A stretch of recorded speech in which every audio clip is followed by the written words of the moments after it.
First is paying more money than you have to. In the end of 2024, the United States government passed a new law trying to ban or restrict overdraft fees. The rule says that banks now have to cap overdraft fees at $5, or if they're going to charge you more than $5, that cost has to be justified, or if they're going to charge you even higher overdraft fees, that they just have to make more disclosures about what their overdraft fees are and how they work. This sounds great, but there's a couple of things you need to know. Number one, this law doesn't actually take effect until October 2025. And number two is this might not actually change overdraft fees at all. At the time of me recording this video, the average overdraft fee is $27, and if banks give you more disclaimers, well, they can keep charging you the exact same overdraft fee. And if you really think that a couple extra disclaimers are gonna stop people from overdrafting on their accounts, well, your bank is going to love you. So here's what I want you to do. Number one, I want you to tell your bank to add a stop, that if you're trying to withdraw money or spend money you don't have, that it stops that transaction from happening.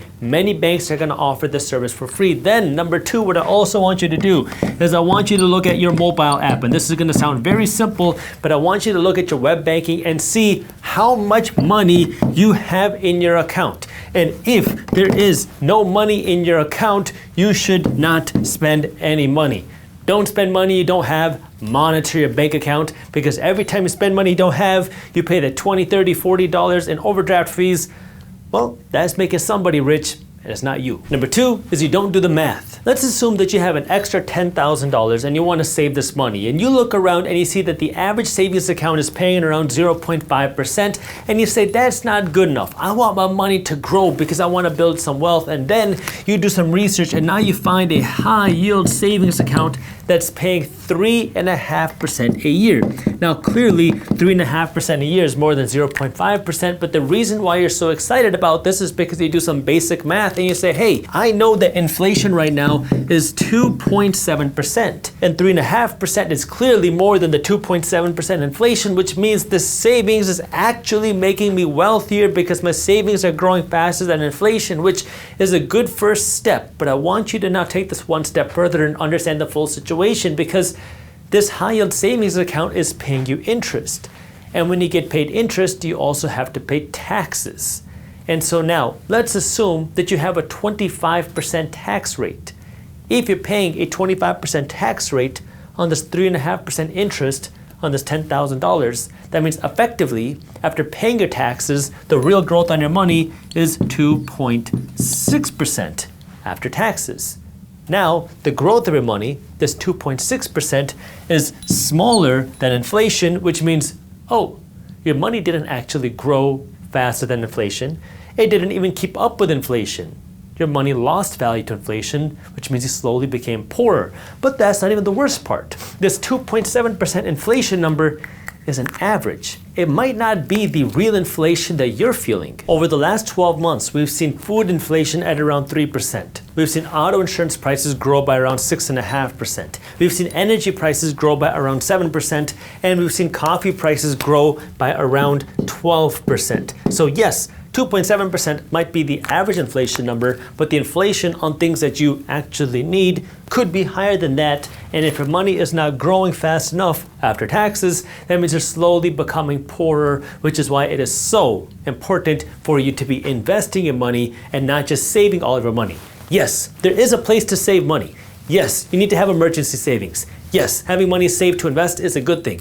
But there's a lot of people that are saving all their money because, well, they believe that they're beating inflation by just putting their money in a high yield savings account, and that's not enough. The third way your money is leaking is through the stupid tax. The payday loan business is growing and it looks like it's gonna keep booming. But if you knew how much your payday loans were actually costing you, you would never step foot inside again. Here's a sales pitch. You're tight on your money, you need to pay rent, you gotta pay for your car. You can take a $1,000 loan for 2 weeks and all you have to do is pay a flat fee, maybe $150 to $300. That's it. You don't have to worry about recurring payments. Just pay the $1,000 plus this, and then you can have this $1,000 today.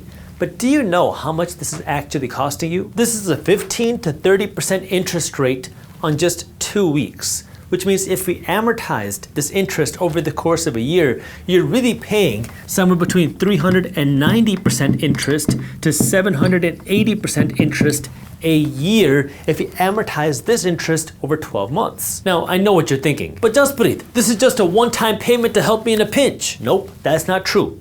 Payday loans are addicting. They're like drugs. Once you do it once, you're gonna want to do it again and again and again. After you get your first payday loan, people are 80% more likely to do it right up again, because once you do it one time, well, now you want to just do it again because, well, you get into the same financial issue and now you know how the payday loan process works. So you just go and get the same payday loan again and again and again, and now you're hooked. But if you still don't believe me, here's why you should listen to what I have to say. Because let's assume now that you could save an additional $100 a month. And just stick with me for this example. If you could put aside this extra $100 a month, this is less than $4 a day. And you could get the same returns that these payday loan companies are getting, which on the low end is 390% a year. If you did this for just 10 years, well, now this $100 a month, less than $4 a day, is gonna make you one of the richest people in the world, because now you're gonna have over $12 billion in your bank account. You're never gonna have to work again. Your kids will never have to work again. Your grandkids will never have to work again. And even your great-grandkids will never have to work again, because you're getting the returns that you're giving to your payday loan company. So now you answer the question, who do you want to make rich? Them or you? If you enjoyed this clip and you want to continue your financial education journey, I have another video that I think you'll love. All you got to do is click that button right over there. And for those of you who want to stay up to date on the top finance and business news, you can join Market Briefs, my free financial newsletter, by clicking that button below. Thank you for watching, and I'll see you in the next one.